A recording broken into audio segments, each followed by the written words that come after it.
ক্রিয়ায় অনুষ্ঠানটি চলছে। আজ দ্বিতীয় রজনী। ভোর 4টা থেকে এই হরে কৃষ্ণ মহামন্ত্র যজ্ঞ চলছে। 72 ঘন্টা নন স্টপ চলবে সেটা। সারা বাংলাদেশ থেকে প্রায় 50 জনের উপরে ভক্ত বৈষ্ণব এই গৃহে পদার্পণ করেছেন, যেটা মাধবপুর উপজেলাবাসীর জন্য অত্যন্ত সৌভাগ্যের বিষয়। বাংলাদেশের বিভিন্ন জেলা থেকে এত ভক্ত বৈষ্ণব এসেছেন। অর্থবিত্ত বৈভব থাকলেই কিছু হয় না, যদি ভগবানের কৃপা না থাকে, সাধুর কৃপা যদি হয়, গুরুদেবের কৃপা যদি হয়, অসাধ্য কিছু সাধিত হয়ে যায়, অকল্পনীয় কিছু কল্পনায় এসে যায়। শাস্ত্র বলছেন, মুখং করুতি বাচালং পঙ্গুং লঙ্ঘয়তি গিরিম যৎকৃপা তমহং বন্ধে পরমানন্দ মাধবম। মাধবের যদি কৃপা হয়ে যায়, বুবা ব্যক্তি কথা বলতে পারে,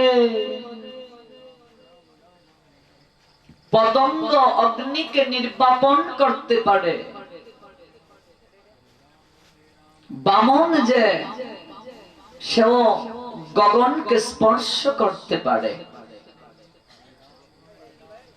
পঙ্গু গিরিকে লঙ্ঘন করতে পারে। মূর্খ ব্যক্তির হৃদয় মাঝেও জ্ঞানের প্রভাব প্রজ্বলিত হতে পারে, মাধবের যদি কৃপা হয়ে যায়। আর এই মাধবের কৃপা সরাসরি লাভ হয় না, কেননা ভগবান বলছেন, আমার বুঝিবার যারা অভিলাষ সে ভজুক আমার মঙ্গল প্রিয় দাস। আমাকে ভজনা করার যার ইচ্ছে থাকে, আমি কে? এখানে ভগবান বলছেন, ভগবান বলছেন আমাকে ভজনা করার যদি কারো ইচ্ছে থাকে, প্রথমে তাকে ভজনা করুক। ভগবান বলছেন, যদি আমাকে কারো ভজনা করার ইচ্ছে থাকে, প্রথমে তাকে ভজনা করো। কাকে? ভগবান বলছেন যে আমার মঙ্গল প্রিয় দাস। তো ভগবানের মঙ্গল প্রিয় দাসকে গোবিন্দ বলেন মম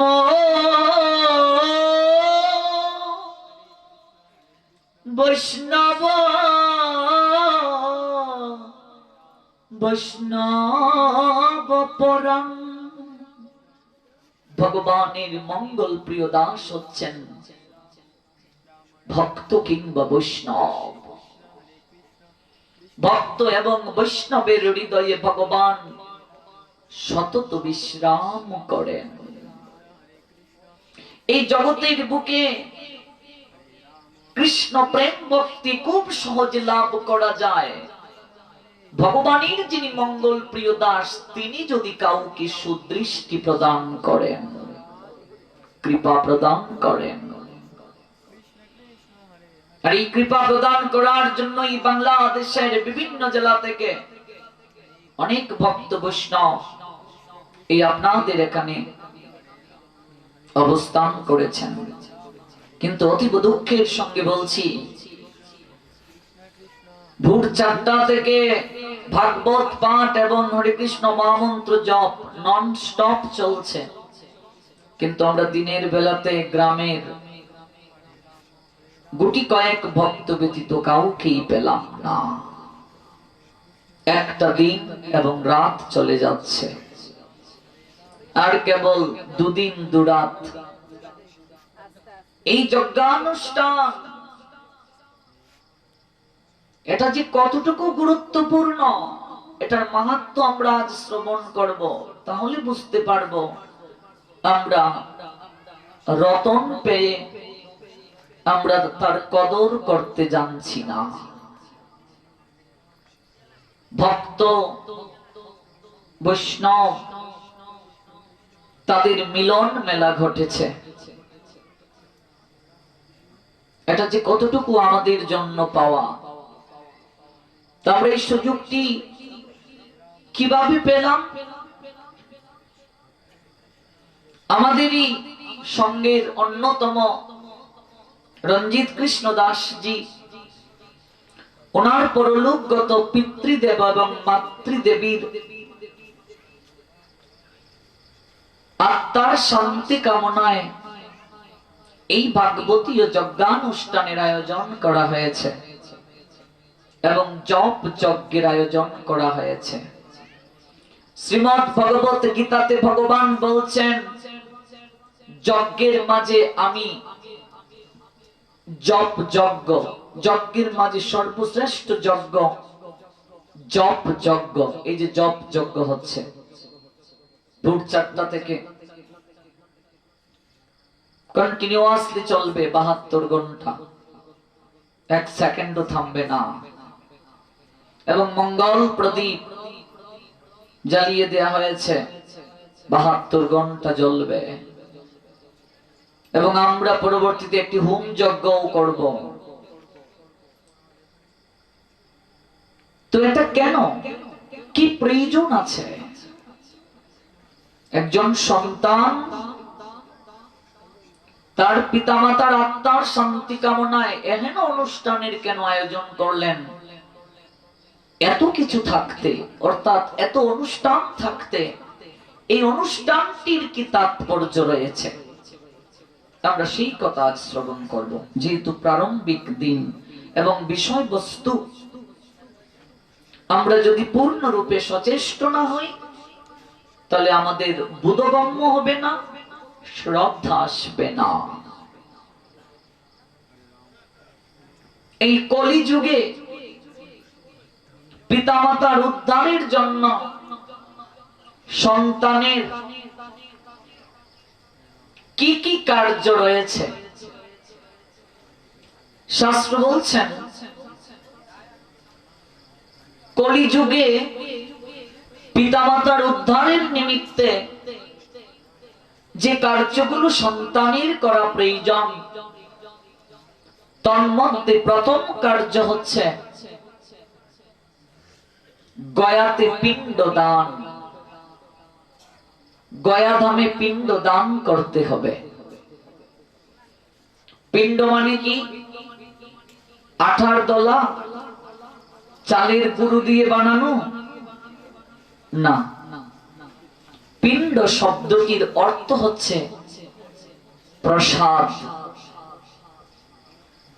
পিতামাতাকে বিষ্ণুর উচ্ছিষ্ট প্রসাদ নিবেদন করতে হবে। তো গয়াধামে তো সবার পক্ষে যাওয়া সম্ভব নয়, অনেকের অর্থ নেই। তাদের কি হবে তারও বিধান দিয়েছেন শাস্ত্র। দ্বিতীয় কার্য হরিনাম সংকীর্তন। হরিনাম সংকীর্তন করতে হবে। তো হরিনাম সংকীর্তন 24 প্রহর ব্যাপী হচ্ছে। আমরা মনে করি কুল করতাল বাজিয়ে আমরা যা করি তাই হয়তো কীর্তন না। আমরা এমন একটা ব্যবস্থা কেন নিলাম?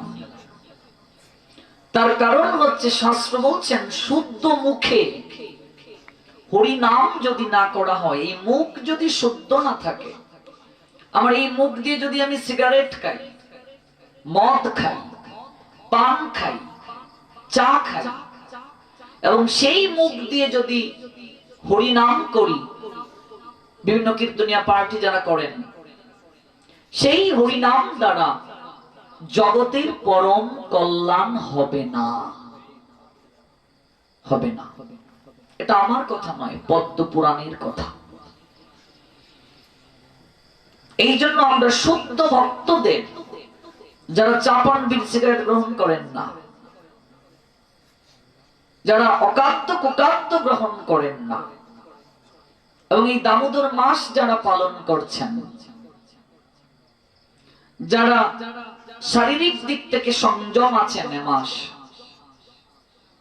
তাদেরকে দিয়ে আমরা এই যজ্ঞের আয়োজন করেছি শুদ্ধভাবে। এবং এই 4 দিন ব্যাপী এই আঙ্গিনাতে কোনো বিড়ি সিগারেট খাওয়া হবে না, আত্মীয় স্বজন কিংবা কেউ আসলেও তাদেরকে চা পান দেয়া হবে না, টোটালি বন্ধ। এটা যজ্ঞের নিয়ম, পালন করতে হবে। এবং এই 4 দিন ব্যাপী আমাদেরকে শারীরিক মানসিক সব দিক থেকে সংযম থাকতে হবে।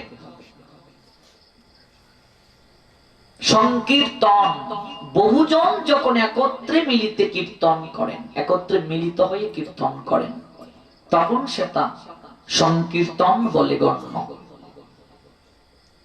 5 বেলা মহাপ্রভুর ভোগরাগ হচ্ছে, এই 4 দিন ব্যাপী হবে। 3 বেলা আরতি হচ্ছে, মঙ্গলা আরতি, মধ্যাহ্নকালীন আরতি, সন্ধ্যা আরতি, 3 বেলা আরতি হচ্ছে। নৃসিংহ আরতি হচ্ছে, এখানে রাধা দামোদরের আরতি হচ্ছে, দামোদর অষ্টাকম কীর্তন করা হচ্ছে। এত কিছু করা হচ্ছে কেন? পিতৃদেব এবং মাতৃদেবীর পরলোকগত আত্মার শান্তি কামনায়। সন্তানের কর্তব্য গয়াতে পিণ্ডদান, হরিনাম সংকীর্তন যজ্ঞ। তারপর শাস্ত্র বলছেন ভাগবতীয় কথা কীর্তন, ভাগবতীয় কথা কীর্তন এবং বৈষ্ণব সেবা। আমরা একই সঙ্গে সবকিছুই করে নিয়েছি। যজ্ঞ হচ্ছে জপ যজ্ঞ, একদিকে হচ্ছে ভাগবতীয় পাঠ, একদিকে যজ্ঞ, জপ যজ্ঞ এবং বৈষ্ণব সেবা। এতজন ভক্ত বৈষ্ণব এসেছেন, প্রতিদিন সেবা হচ্ছে। বাকি রইল কি? গয়াতে পিণ্ডদান। শাস্ত্র বলছেন যদি কারো গয়াতে পিণ্ডদান করার পরিবেশ এবং সামর্থ্য না থাকে, পিণ্ডদান করাটা উচিত গয়াতে সমর্থ ব্যক্তিদের জন্য। সবার পক্ষে তো আর সেটা সম্ভব নয়। তাদের জন্য কি হবে? গৌর হরি চৈতন্য মহাপ্রভু আমার, যিনি কলির পাবন অবতার, পরমেশ্বর ভগবান শ্রীকৃষ্ণ চৈতন্য মহাপ্রভু, তিনি জগৎ জীবকে শিক্ষা দিলেন। আপনি আচরে প্রভু জীবের শেখায়, আপনি না আচরিলে জীবকে শেখানো না যায়। ভগবান নিজে আচরণ করে জগৎ জীবকে শিক্ষা দিচ্ছেন। সেই চৈতন্য মহাপ্রভু নিজেও গয়াধামে গিয়েছিলেন। জগন্নাথ মিশ্র অর্থাৎ মহাপ্রভুর পিতা দেহ রাখার পর পিণ্ডদানের নিমিত্তে গয়াধামে গমন করেছিলেন মহাপ্রভু। একটা প্রশ্ন আসতে পারে, মহাপ্রভুর পিতা, তার জন্য আবার পিণ্ডদানের কি আবশ্যকতা রয়েছে? তার উত্তর হচ্ছে, ভগবান যখন লীলাতে আসেন অর্থাৎ নরলীলায়, তখন তাকে কিছু রুল অফ রেগুলেশনকে মেনে চলতে হয়। তিনি নিজে আচরণ করে জগৎ জীবকে শিক্ষা দেওয়ার জন্য কিছু কর্তব্য কর্ম সম্পাদন করেন। তার মধ্যে এই কর্তব্য কর্মটাও মহাপ্রভু সম্পাদন করার আকিঞ্চনে গয়া ধামে গিয়েছিলেন এবং সেখানে গিয়ে মহাপ্রভু একটা লীলা করে জগৎজীবকে শিক্ষা দিলেন। গয়াতে পিণ্ডদান যদি সবার পক্ষে সম্ভব না হয়, তাহলে তার পক্ষে কর্তব্যটা কি? আমরা সেই লীলাটা শ্রবণ করব। যেহেতু আয়োজনকারী ভক্তদের পরলোকগত পিতামাতার আত্মার শান্তি কামনায় এই যজ্ঞানুষ্ঠান, কাজেই এই বিষয়টা একটু স্পর্শ করে তারপর আমরা এই যজ্ঞানুষ্ঠানের তাৎপর্য নিয়ে আলোচনা শ্রবণ করব। মহাপ্রভু সেখানে ঈশ্বর পরিপাতকে দর্শন করলেন। পিণ্ডদান করতে গিয়ে মহাপ্রভু দর্শন করলেন ঈশ্বর পরিপাতকে। কে সেই ঈশ্বর পরিপাত? এই চৈতন্য লীলাতে মহাপ্রভু যাকে গুরু রূপে গ্রহণ করেছিলেন, চৈতন্য মহাপ্রভু যাকে গুরু রূপে লীলাতে গ্রহণ করেছিলেন, যে ঈশ্বর পরিপাত গৌর হরির গুরু রূপে গ্রহীত হয়ে নিজেকে সৌভাগ্যবান মনে করেছিলেন, লীলাতে পুষ্টি সম্পাদন করেছিলেন। চৈতন্য মহাপ্রভু গয়া ধামে পিণ্ডদান করতে গিয়ে ঈশ্বর পরিপাতকে দর্শন করে দণ্ডবত প্রণাম নিবেদন করলেন। মহাপ্রভু প্রথম শিক্ষাটা দিলেন কি করে বৈষ্ণব প্রণাম করতে হয়। প্রণামের কিছু প্রক্রিয়া রয়েছে। ভগবানকে কিভাবে প্রণাম দিতে হয়, দীক্ষা গুরুকে কিভাবে প্রণাম দিতে হয়, ভক্ত বৈষ্ণবকে কিভাবে প্রণাম দিতে হয়, পিতামাতাকে কিভাবে প্রণাম দিতে হয়, শক্তি তত্ত্ব অর্থাৎ দেব দেবীকে কিভাবে প্রণাম দিতে হয়, এই বিষয়গুলো যদি আমরা না জানি তাহলে প্রণাম করতে গিয়ে অপরাধ হয়ে যাবে। ভগবানকে প্রণাম করতে এসেছি, কৃতজ্ঞতা জ্ঞাপন করতে এসেছি, প্রেম ভক্তি অঞ্জলি নিবেদন করতে এসেছি, এই কৃপা লাভের জায়গাতে এসে অপরাধের বোঝাটা স্কন্ধে চাপিয়ে নেব। তো শক্তি তত্ত্ব ডান দিক থেকে বামে রেখে ভগবত তত্ত্ব প্রণাম, বৈষ্ণবকে গুরুদেবকে সোজাসুজি প্রণাম দিতে হবে। মাতাজিরা পঞ্চাঙ্গ প্রণাম দেবে, অর্থাৎ মায়েদের স্তন মৃত্তিকায় স্পর্শ করা যাবে না, অপরাধ হয়ে যাবে। ধামের ক্ষেত্রে আলাদা। বৃন্দাবনে গিয়ে নবদ্বীপে গিয়ে কতজন গড়াগড়ি করছে সেটা আলাদা বিষয়। তারা পঞ্চাঙ্গ প্রণাম দেবে, অর্থাৎ লম্বা হয়ে প্রণাম মাতাজিরা করবেন না, করা যাবে না, অপরাধ হয়ে যাবে। সাষ্টাঙ্গে প্রণাম মানে কি? কাঠির নিয়ায় প্রণাম, একেবারে সোজা হয়ে প্রণাম দিতে হবে। ভগবানকে এইভাবে প্রণাম নিবেদন করাটা উচিত। এই সাষ্টাঙ্গে প্রণাম করতে গিয়ে নাভির উপরে কোনো কাপড় থাকা যাবে না, তাহলে প্রণাম হবে না।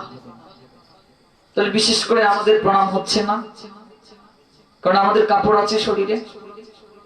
নাভির উপরে কোনো কাপড় থাকবে না। চরণ স্পর্শ করে প্রণাম দেওয়া যাবে না। সবচেয়ে সমস্যাটা আমাদেরকে বেশি সম্মুখীন হতে হয়। আমরা মনে করি চরণের মাঝেই যেন সমস্ত কৃপা, চরণ স্পর্শ করলেই যেন আমি কৃপা পেয়ে গেলাম। বিষয়টা ঠিক সেরকম